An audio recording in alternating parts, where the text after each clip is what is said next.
Salut à tous. Un petit retour sur la soirée d'hier qui était annoncée comme la soirée. Tous mes collègues chasseurs d'orage étaient bien sûr sur le terrain et moi-même. Alors, cette soirée, elle a débuté vers 18h30 à peu près, où j'observe de chez moi une belle cellule orageuse avec une belle activité au niveau du tonnerre, qui était basée sur la région Bourgogne-Franche-Comté, sur la ville de Mâcon. Mais après quelques observations, je m'aperçois que cette cellule est exactement la même, à une demi-heure près, la même que celle de la veille, qui n'avait strictement rien donné, qui était partie ensuite sur le Jura et qui avait crevé, quoi, on va dire, quelques heures plus tard. Je me dégonfle pas, je me dis tous les feux sont au vert, toutes les applications sonnent de partout, les bulletins météo affluent, donc c'était une soirée annoncée comme très électrique, on va dire. Donc je pars donc de la maison, il est à peu près 19h, je me prépare quelques petits encas pour la soirée, de l'eau bien sûr, de l'essence dans la voiture au cas où il faille bouger très vite.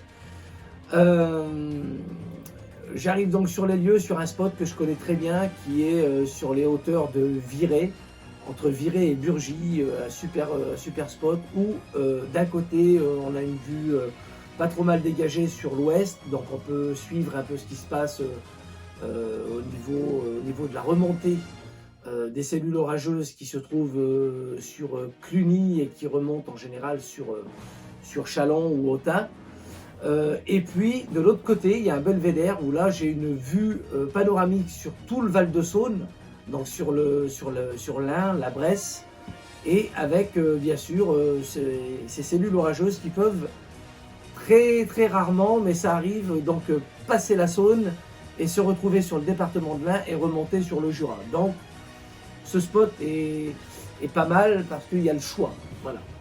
J'arrive donc sur les lieux, il est un peu plus de 19h, je commence à prendre quelques gouttes de pluie, et puis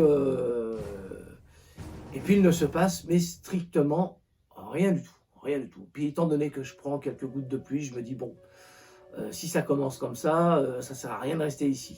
Donc je décide de partir et de faire une dizaine de kilomètres plus au nord, sur un spot que je connais aussi qui est pas mal, avec une vue super dégagée quoi, sur tout le sud-ouest de la Bourgogne. J'arrive là-bas, je me poste, bon ça grogne, je vois une cellule au nord-ouest qui monte, j'installe le matériel, et malheureusement, rien n'y fait, il ne se passe rien. En plus de ça, j'oublie que c'est l'heure bleue, et l'heure bleue est très néfaste pour toutes les cellules de déclenchement, comme la V4, hein, qui là, elle se met à déconner, mais tout va, elle te prend elle te fait déclencher l'appareil, elle te fait prendre des dizaines, des cinquantaines, des centaines de photos, tout ça pour rien. Et donc j'avais un petit peu le doute parce que je n'avais pas pensé justement à ce détail de l'heure bleue. Et j'avais un collègue avec des amis à lui qui était posté lui du côté de Château-Chinon, et il avait le même problème. Et donc on a un petit peu discuté via message, et puis on s'est peut-être dit bon, ça vient peut-être des piles. Donc moi de mon côté j'ai changé la pile, lui il avait une pile neuve, donc bon, et ça continuait, le problème continuait. C'est là que m'est venue donc l'idée de l'heure bleue dont j'avais entendu parler grâce à un chasseur d'orage qui a une chaîne sur YouTube, que ça s'appelle Les Colères du Ciel. Et il avait expliqué donc le topo justement les bienfaits d'une cellule comme celle-ci et ses faiblesses. Donc il ne se passe rien, toujours, il est pratiquement 20h, c'est le calme plat, tout a l'air de s'estomper, de finir. Au niveau du sud-est, c'est tout dégagé, c'est tout bleu. Bon, je me dis, ça y est, c'est fini, quoi. Donc, tout ce qu'ils avaient annoncé. comme d'habitude, et ben, c'est parti, c'est terminé, la soirée est finie. Et puis, et je décide de refaire une mise au point, car j'utilise en général mon 1855 de chez Nikon, monté sur un Nikon D3100, hein, et qui est en APS-C. Et puis en faisant la mise au point, je vois un truc qui bouge dans l'objectif comme ça, quand je tourne. Là, je dis, c'est étrange, donc je décide de tourner un peu plus comme ça. Je dis tiens, c'est bizarre, j'arrive plus à faire ma mise au point et tout, donc bon, moi je me dis tiens, il doit y avoir un souci quelque part. Et le souci, je me suis rappelé que quand j'ai pris mon sac à dos avant de partir, j'ai pas fait attention et le sac à dos malheureusement était resté ouvert et l'appareil est tombé sur le carrelage, donc il est tombé comme ça, voilà. Et donc adieu 1855, vous pouvez voir, hein, ça, c'est plein de jeux, c'est fini et bon bah il est mort, quoi. Voilà. Alors je me dis bon, la soirée commence très très mal, elle continue très très mal, il ne se passe rien, je casse du matériel. Que faire? Et là, bon, bah, encore une chance, j'ai mon 50 mm à focale fixe dans le sac. Bon, bah, je me dis, bon, tant pis, je vais essayer ça. Et je décide donc de partir de ce spot. Je décide de partir de ce spot, car il ne se passait plus rien. Voilà. Et là, je redescends donc en direction de Mâcon pour retourner au spot où j'étais au départ en début de soirée. Et puis, avant d'arriver à ce spot, je me dis tiens non, je vais pas y monter tout de suite, je vais aller un petit peu plus au sud pour voir ce qui se passe. Donc je passe une première petite colline, une deuxième, j'arrive sur la commune de Péronne. Et là je vois, mais en direction du Clunisois, quoi, mais c'était noir de chez noir. Et là bon bah le réflexe, je me dis bon bah ça y est, ça va faire comme hier soir, ça va remonter là-haut. Et donc je décide de repartir au premier spot, quoi. Et puis donc j'ai bien fait de persister. Alors je ne savais pas du tout ce que mon 50 mm allait donner. Donc j'installe le matériel et pas plutôt de matériel installé, quoi. Il se passe ça. Bon bah les amis, c'est parti. Bah écoutez, je me suis posté au même endroit qu'hier. Oh, regardez ça. Regardez ça. Si c'est pas mignon tout plein. Donc voilà, donc je me suis mis au même endroit qu'hier soir, où j'ai eu de très très bons résultats. Et c'est pas mal du tout, pas mal du tout. Vous voyez derrière moi, hein, ça commence à claquer, en plus le jour tombe. Donc on commence à voir de plus en plus la forme des éclairs dans les nuages. Très bien, génial. Donc la soirée se déroule pas trop mal, c'est 2 heures de spectacle, 2 heures d'éclairs. 2 heures de tonnerre, mais, et là une grande chance, et je ne devrais même pas dire mais, je devrais dire hurrah plutôt, je n'ai pas reçu une seule goutte de flotte de 20h30, voire presque 21h, jusqu'à 23h, 23h15, où là j'ai décidé de partir parce que bon, bah, le front orageux s'éloignait sur le nord-ouest.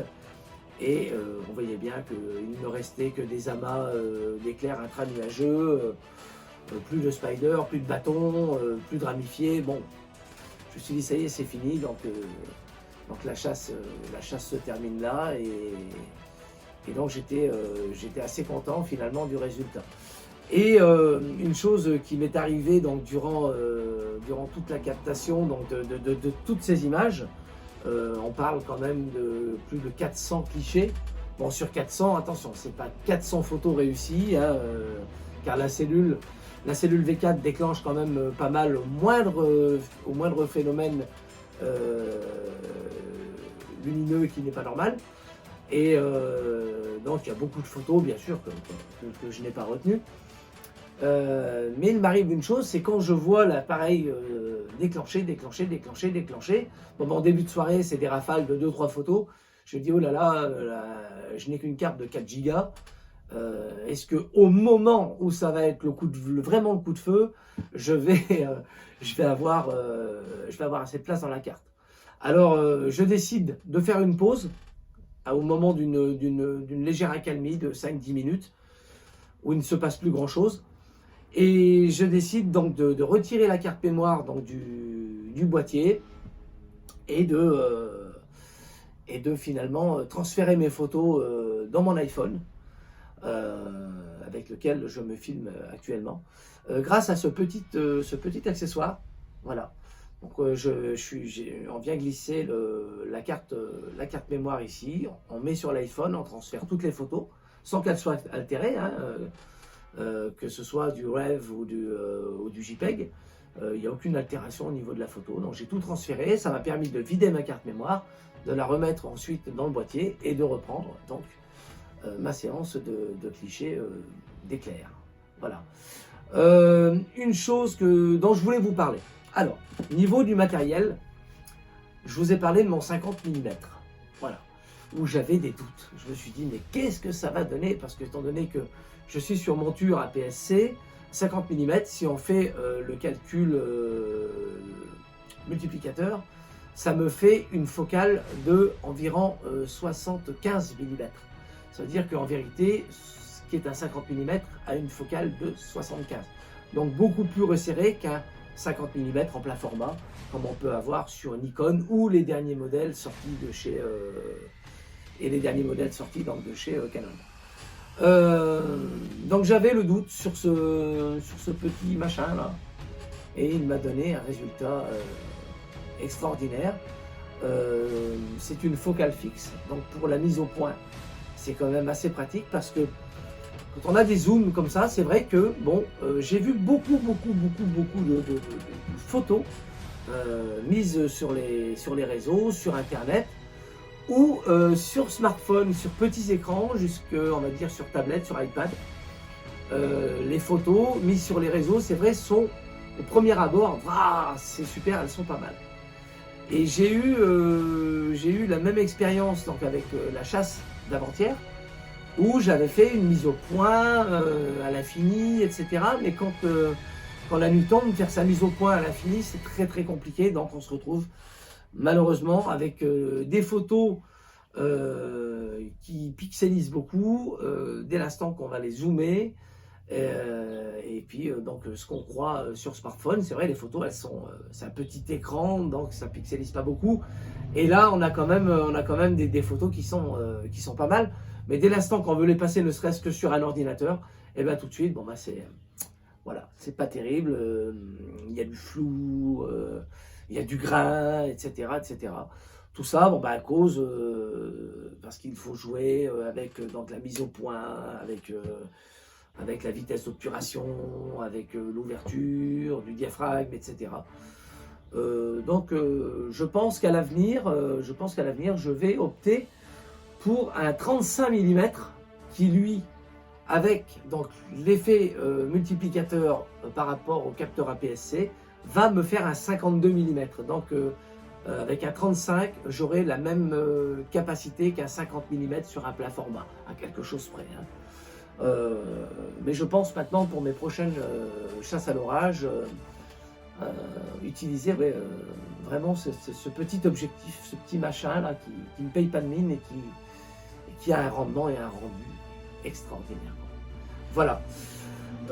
Sur ce, ben voilà ce que j'avais à vous dire sur cette soirée, sur cette belle soirée d'hier qui était vraiment très riche en photos, en excitation aussi. Et c'est voilà, c'est des chasses qu'on aimerait faire